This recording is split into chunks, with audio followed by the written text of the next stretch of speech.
تو میری تمام بچیوں سے، بہنوں سے، بیٹیوں سے گزارش ہے کہ آپ اس کورس میں پابندی کے ساتھ شریک ہو، ناغہ نہ کریں۔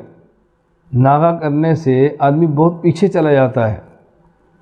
ایک دن سبق نہ پڑھے، اگلے دن سستی آتی ہے، کوتاہی آتی ہے، سبق کے چھوٹنے کی وجہ سے آگے ذرا ملنا مشکل ہو جاتا ہے۔ شیطان کے بہکاوے میں نہ آئیں، اسباق کی پابندی کریں، بہت زیادہ ناغہ نہ ہونے دیں۔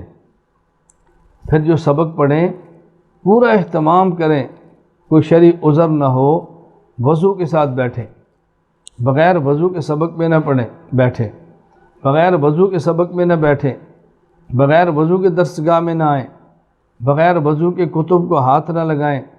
یعنی اگر وضو کے بغیر لگا لیا گناہ نہیں ہے، لیکن ادب کا تقاضا یہ ہے، ان اوراق پہ دین لکھا ہے، قرآن کریم کو تو بغیر وضو کے ہاتھ لگانا ہی نہیں ہے، جائز ہی نہیں ہے۔ باقی چیزوں کو لگا سکتے ہیں، لیکن ادب کا تقاضا ہے کہ بغیر وضو کے ان دینی کتب کو ہاتھ نہ لگائیں۔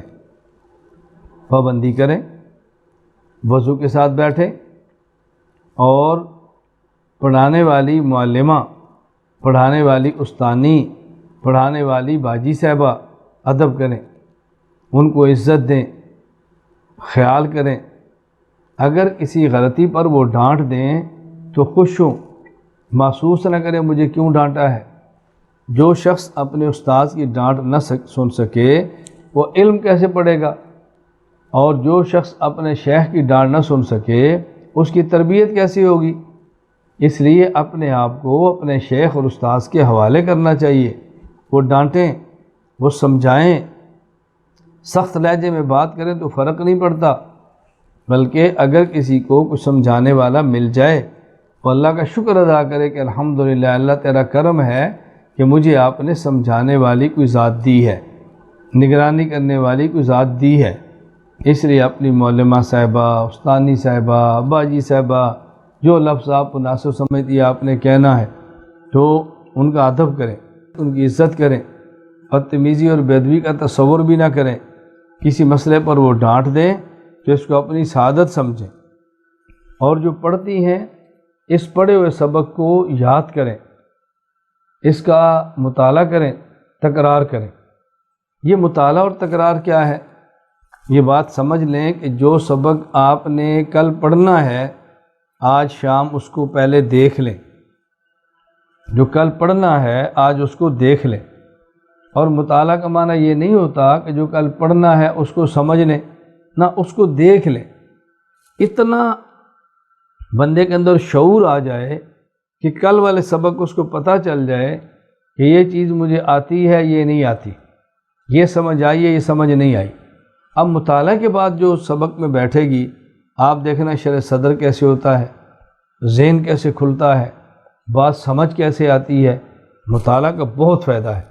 تو مطالعہ کا معنی جو کل پڑھنا ہے اس کو آج دیکھ لیں، اور اتنا ذہن بن جائے کہ یہ سمجھ آتا ہے اور یہ نہیں آتا، بس فرق ہو جائے۔ اور پھر استاد سے پڑھیں، اپنی استانی سے، اور پھر رات کو تکرار کریں۔ تکرار کا معنی کیا ہے؟ ایک دوسرے کو سنانا۔ اس کا بہترین حل یہ ہے کہ اپنے گھر میں اپنے والد صاحب کو سنائیں، امی جان کو سنائیں، بہن کو سنائیں، شادی شدہ ہیں شوہر کو سنائیں، بچوں کو سنائیں۔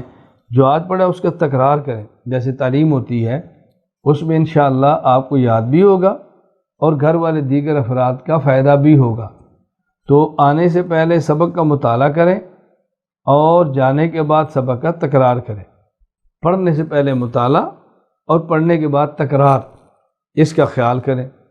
پھر اپنے پاس ایک نوٹس بک رکھیں، ایک کاپی اپنے پاس رکھیں، جو باتیں استاذ کہیں، جو باتیں استانی صاحبہ بتائیں اس کو لکھ لیا کریں۔ اور اگر دوران سبق کوئی چیز نہیں آ جائے جو کتاب کے متعلقہ نہیں اس کو بھی لکھیں، تو اپنے نوٹس تیار کریں، لکھا کریں اس کو۔ آپ کے بعض سوالات وہ ہوں گے کہ جو کتاب کے متعلقہ ہوں گے، بعض ہوں گے جو کتاب کے متعلقہ نہیں، اپنی ذات اور آپ کے گھر سے وابستہ ہے۔ تو جو سوالات آپ کے سبق اور کتاب کے متعلق ہیں ان کو تو آپ درسگاہ میں پوچھ لیں، اور جو سبق اور کتاب کے متعلق نہیں ہے اس کو درسگاہ میں مت چھیڑیں، اس سے باقی خواتین کا حرج ہوتا ہے۔ وہ آپ مناسب سمجھیں، اپنی آسانی سے ان کا ذاتی نمبر لے لیں اور سبق سے فارغ ہونے کے بعد ان سے پوچھ لیں۔